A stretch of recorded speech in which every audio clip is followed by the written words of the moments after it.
నమస్తే, welcome to news wave. Khammam జిల్లా వెలుగుమట్ల గ్రామంలో జరిగిన దారుణ విషయం ఏదుందో అది రాష్ట్ర వ్యాప్తంగా చర్చనీయాంశంగా మారింది. మరి ఈ విషయంలో నిన్న జాగృతి అధ్యక్షురాలు కవిత గారు, డిఎస్పీ అధ్యక్షుడు విశారద మహారాజ్ గారు ఆ బాధితులను పరామర్శించడానికి వెళ్ళిన తరుణంలో వాళ్ళని అక్రమంగా అరెస్టు చేయడం జరిగింది. ఈ విషయం గురించి ఒకసారి మాట్లాడే ప్రయత్నం చేద్దాం.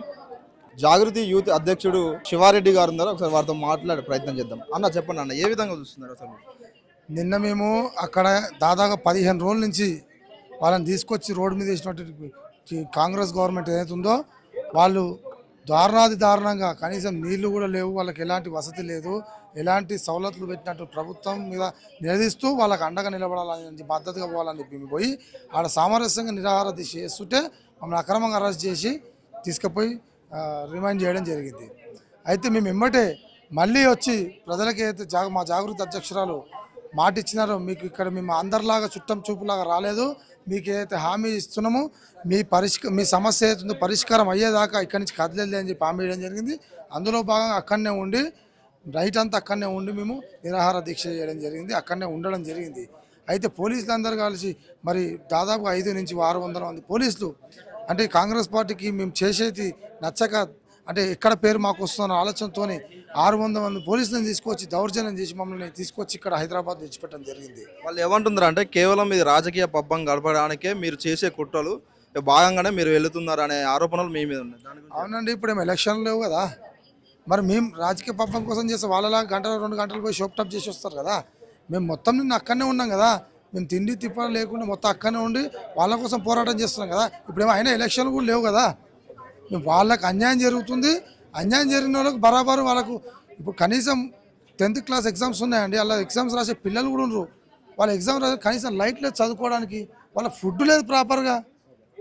దోమలు నేను ఎంత పెద్ద దోమలు, ఎప్పుడో మనం 50 సంవత్సరాల వెనుక కేంద్ర మారుమూల ప్రాంతాల్లో నివసిస్తే ఎట్లాగైతే ఉంటుందో ఆ రకంగా అంత ఘోరంగా ఉంది ఈ జనరేషన్లో. అంటే ప్రభుత్వం ఏం చేస్తుంది? ప్రభుత్వం ఎంతసేపు పేదల కోసం ఉంది, పేదల ప్రభుత్వం అని చెప్పి ఈ ప్రభుత్వము పేదలని కూల్చే ప్రభుత్వం ఉంది. గొప్ప వాళ్ళ దగ్గర కమిషన్లు తీసుకుని పేదలను కూల్చే ప్రభుత్వం. అంటే పేదోళ్ళు అనేది లేకుండా వేస్తాను, నిజమే పేదోళ్ళని లేకుండా వేస్తా అంటారు మొత్తం. అంటే డబ్బులతో కాదు, ఆయన కమిషన్ గొప్పలను పెంచుతూ పేదోళ్ళని మొత్తం ప్రభుత్వం చేయాలని ఆలోచిస్తున్నాడు. అంటే పేద ప్రజలు కనపడద్దు అన్నట్టు, అంటే పేద చంపే ఆలోచన చేస్తున్నారు రేవంత్ రెడ్డి గారు. కాబట్టి వాళ్ళకు అండగా జాగృతి, మా జనతా గారి ఏదైతే జాగృతి ఉందో ఖచ్చితంగా వాళ్ళకి అండగా నిలుస్తుంది. వాళ్ళకు మా అధ్యక్షురాలు శ్రీమతి కల్వకుంట్ల కవిత గారు హామీ ఇచ్చినారు, వాళ్ళకి ఎక్కడైనా కానీ వాళ్ళకి ఎక్కడైతే ఇండ్లు తీసినారో ఆ ఇండ్లు ఇచ్చేవారికి పోరాటం చేయడానికి సిద్ధంగా మేము ఉన్నాం.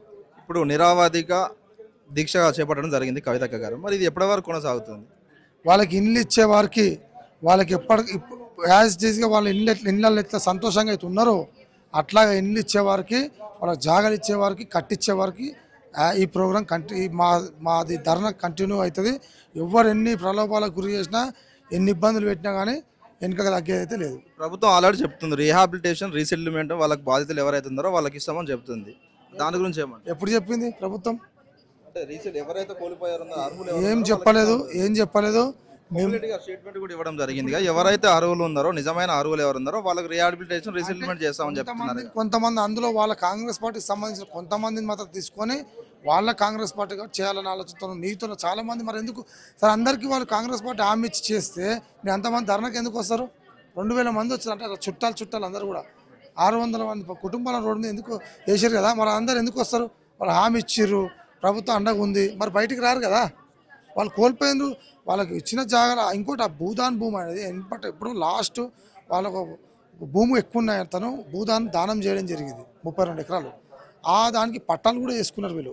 పట్టాలు చేసుకున్న భూమిని వాళ్ళకు కన్స్ట్రక్షన్ అందరూ చిట్టీలు వేసుకుని ఇది చేసుకుని 10 లక్షలు 20 లక్షలు చిన్న కన్స్ట్రక్షన్ చేసుకుంటే వాళ్ళ జీవితం సర్వం త్యాగం చేసి ఇల్లు కట్టుకుంటే దౌర్జన్యంగా తీసి బయట చేస్తే వాళ్ళు ఎక్కడ పోవాలండి? ఉన్న ఫలంగా వాళ్ళు ఘోరం. వాళ్ళు కనీసం వాళ్ళు వండుకోవడానికి సామాన్లు కూడా ఇవ్వలేంట కొంతమంది. అయితే మేము 2 గంటలు టైం ఇస్తాం, అందరూ కాల్ చేసి పోవాలి అంటే ఉన్న ఫలంగా ఎక్కడ పోతారు? మన ఇంట్లో కూడగొడితే మనకు ఎంత బాధ అనిపిస్తుంది? ఆలోచన ఈ మనిషికి ఉండాలి కదా.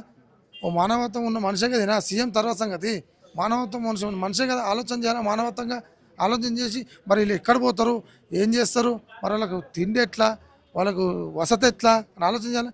కనీసం అధ్యక్షురాలు అన్నట్టుగా కనీసం వాళ్ళకి ట్రీట్మెంట్ బయట ఉంటే దోమలు కరిస్తే ఎక్కడ పడితే అక్కడ ఇబ్బంది అయితే కనీసం చిన్నపిల్లలు ఉండి వాళ్ళ ట్రీట్మెంట్ కోసం మెడికల్ కూడా క్యాంపులు కూడా పెట్టిన పరిస్థితి ఉంది. అంటే ఎంతసేపు వాళ్ళు అనుకుంది చేయాలంతే, అవి ప్రజలు చనిపోని ఏమన్నా కానీ. ఇప్పుడు ఎలాంటి ఇన్ఫర్మేషన్ ఇవ్వకుండా ఉన్న పలంగా వచ్చి కూలగొట్టాల్సిన అవసరం ఏముంది అసలు? దీని వెనకాల జరిగే కుట్ర అయింది అసలు. దాని వెనుక వాళ్ళు పెద్ద ఎత్తున పెద్ద లాభాలు ఉన్నాయి వాళ్ళకు కాబట్టి దాన్ని పెద్ద వాళ్ళకి అగ్రిమెంట్లు చేసుకురు. దానికోసమనే వీళ్ళు ఈ 600 మంది ఎక్కడైనా వండి నొక్కొని బాగుపడుతుంది చాలని ఆలోచనతోనే అందరూ రోడ్డు మీద వేసేసిండు. కేవలం వాళ్ళ కుటుంబం కోసం మంచి చేయాలని ఆలోచనతో మాత్రం ఉండాలి. ఈ తెలంగాణ నా కుటుంబం అన్నది తెలంగాణ ప్రజలు ఆయన కుటుంబం కాదు, నా కుటుంబం అంటే ఈరోజు తేటతెల్లమైంది, బయటపడి అందరు జనాలకు కూడా అర్థమైపోయింది. ఇక దొంగ మాటలు దొంగ హామీలు ఇచ్చిన కాంగ్రెస్ ప్రభుత్వాన్ని బరాబర్ నిలదీస్తాం. రేపు రానున్న రోజుల్లో మాకు ఎట్లా ఓటు అడుగుతారో ఎట్లా మా దగ్గరకు వస్తారో చూస్తామని చెప్పి ప్రజలే నిలదీస్తారు. Thank you. జై తెలంగాణ, జై కవితక్క, జై జాగృతి. నెంబర్ చెప్పు.